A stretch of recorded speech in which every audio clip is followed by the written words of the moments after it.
ఉమ్మడి మెదక్ జిల్లాలోని గ్రామీణ ప్రాంతాల్లో ఎన్నికల హడావిడి ప్రారంభమైంది. ఎన్నికల షెడ్యూల్ విడుదల కావడంతో గ్రామాల్లో వ్యూహాలకు పదును పెడుతున్నారు అభ్యర్థులు. రాజకీయ పార్టీలకు అతీతంగా జరిగే ఎన్నికలైనప్పటికీ జిల్లా, మండల స్థాయి పార్టీల నేతలు తమ మద్దతుదారులను పోటీలో ఉంచేందుకు ప్రయత్నాలు చేస్తున్నారు. ఇదే అంశానికి సంబంధించి మరింత సమాచారం శ్రీధర్ అందిస్తారు.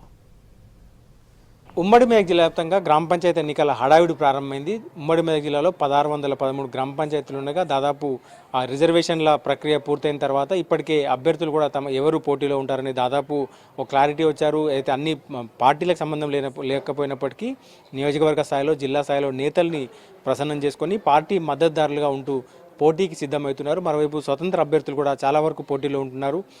వారందరూ కూడా ఏ పార్టీ అనుసంధానం లేకున్నప్పటికీ ఇప్పటికే క్షేత్రస్థాయిలో వారి అయితే ఏర్పాట్లను పూర్తి చేసుకున్నారు. ఉమ్మడి మెదక్ జిల్లాలోని ప్రధానంగా ఈ దాదాపు 1613 గ్రామ పంచాయతీల్లో 730కి పైగా గ్రామ పంచాయతీల్లో మహిళలకు రిజర్వ్ అయి ఉన్నాయి. మిగతా రిజర్వేషన్లు కూడా ఖరారు కావడం పూర్తిగా ఎవరైతే రిజర్వేషన్లు అనుకూలంగా వచ్చాయో వారందరూ కూడా పోటీదారులు తమ ఏర్పాట్లు పూర్తి చేసుకున్నారు. ఏదైతే రిజర్వేషన్లు అనుకూలంగా రాని వారు భవిష్యత్తులో అయితే ఎంపీటీసీ ఎన్నికలపై దృష్టి సారిస్తామంటూ కూడా చెప్తున్నారు. ఈరోజు కావచ్చు, నిన్న మొన్న కూడా క్షేత్రస్థాయిలో కావచ్చు, ఇటు నియోజకవర్గ స్థాయిలో, జిల్లా స్థాయిలో కొన్ని సమావేశాలు కూడా రాజకీయ పార్టీలు నిర్వహించినాయి. ఈరోజు అయితే సంగారెడ్డి జిల్లా కేంద్రంలో అయితే కాంగ్రెస్ పార్టీకి సంబంధించినటువంటి సంగారెడ్డి నియోజకవర్గంలోని గ్రామ పంచాయతీలకు సంబంధించినటువంటి అయితే గ్రామ పంచాయతీ అభ్యర్థుల ఎంపిక కావచ్చు, వారి దిశానిర్దేశం చేయడం కావచ్చు, ఎన్నికల్లో ఎట్లా ముందుకు వెళ్ళాలంటే కూడా వారు అయితే అభ్యర్థులను పిలిపించుకొని నేతలను పిలిపించుకొని మాట్లాడే పరిస్థితి ఉంది. దాంతోపాటు ప్రధానంగా అయితే పార్టీ మద్దతుతో నిలబడ్డ వారికి వెన్నుపోటు పడవద్దంటూ కూడా నేతలు, జిల్లా స్థాయి నేతలు దిశానిర్దేశం చేస్తున్నారు. ప్రధానంగా పార్టీ మద్దతుదారులు కావచ్చు, ఎవరైనా పోటీలో ఉన్నప్పుడు, పార్టీ మద్దతుదారులు పోటీలో ఉన్నప్పుడు మిగతా వారు కొంత అయితే భవిష్యత్ ఎన్నికలపై దృష్టి సారించాలి, అయితే ఎవరినో ఒకరికి అవకాశం ఇవ్వాలంటూ కూడా చెప్తున్నారు. సో క్షేత్రస్థాయిలో పార్టీలు పటిష్టంగా ఉండాలంటే పార్టీ మద్దతుదారులను గెలిపించుకోవాలి, నిధులు కావాలంటే పార్టీ మద్దతుదారులను గెలిపించుకోవాలంటూ కూడా దిశానిర్దేశం చేసినటువంటి పరిస్థితి ఉంది.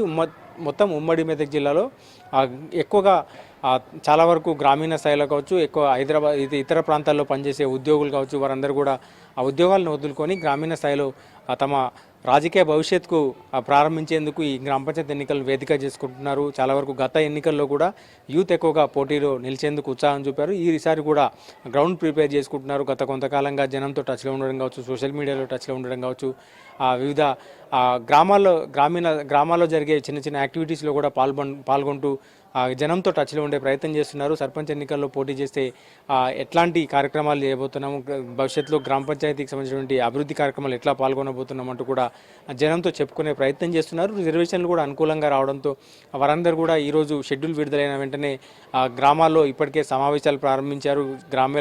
గ్రామాల్లో కావచ్చు, ఇటు వార్డు మెంబర్లను కావచ్చు, వారందరినీ కూడా అయితే రిజర్వేషన్లకు అనుకూలంగా వార్డు మెంబర్లు ఎన్నుకోవడం కావచ్చు, వార్డు మెంబర్ల సెలక్షన్ కావచ్చు, వీటన్నిటిపైన దృష్టి సారించారు. ఇప్పటికే రాజకీయాల్లో పూర్తి స్థాయిలో గ్రామీణ స్థాయిలో రాజకీయాలు వేడెక్కాయి. పూర్తిగా చర్చలు జరుగుతున్నాయి. ఎవరు పోటీలో ఉండబోతున్నారు, ఎక్కువ మంది పోటీలో ఉంటే ఎట్లాంటి సిచ్యువేషన్ ఉండబోతుంది, ఆ రిజర్వేషన్ ఎట్లా వచ్చిందనే దానిపైన గ్రామీణ స్థాయిలో చర్చలు అయితే కొనసాగుతున్నాయి. మొత్తంగా ఉమ్మడి మెదక్ జిల్లాలో గతంతో పోలిస్తే ఈసారి యూత్ ఎక్కువగా పోటీ చేసే అవకాశం ఉందని కూడా చెప్తున్నారు. ఇప్పటికే పూర్తిగా అధికారులు అయితే క్షేత్రస్థాయిలో, గ్రామాల స్థాయిలో అయితే ఎన్నికలకు సంబంధించిన ఏర్పాట్లు పూర్తి చేసుకున్నారు. మరోవైపు షెడ్యూల్ కూడా విడుదలైంది. ఈ నేపథ్యంలో పూర్తిగా గ్రామాల్లో ఈ నవంబర్ 17 నుంచి డిసెంబర్ ఎండింగ్ వరకు కూడా జరిగే ఈ ఎన్నికల ప్రక్రియ మొత్తం సజావుగా సాగేందుకు అన్ని ఏర్పాట్లు కూడా చేసినామని చెప్పి అయితే అధికారులు చెప్తున్నటువంటి పరిస్థితి. షెడ్యూల్ విడుదల కావడంతో క్షేత్రస్థాయిలో ఒకవైపు రాజకీయాలు, ఇటు జిల్లా స్థాయి నేతలను కూడా ప్రసన్నం చేసుకునే ప్రయత్నం చేస్తున్నారు. తమకు పార్టీ మద్దతు కూడా కావాలంటూ కూడా చెప్తున్నారు.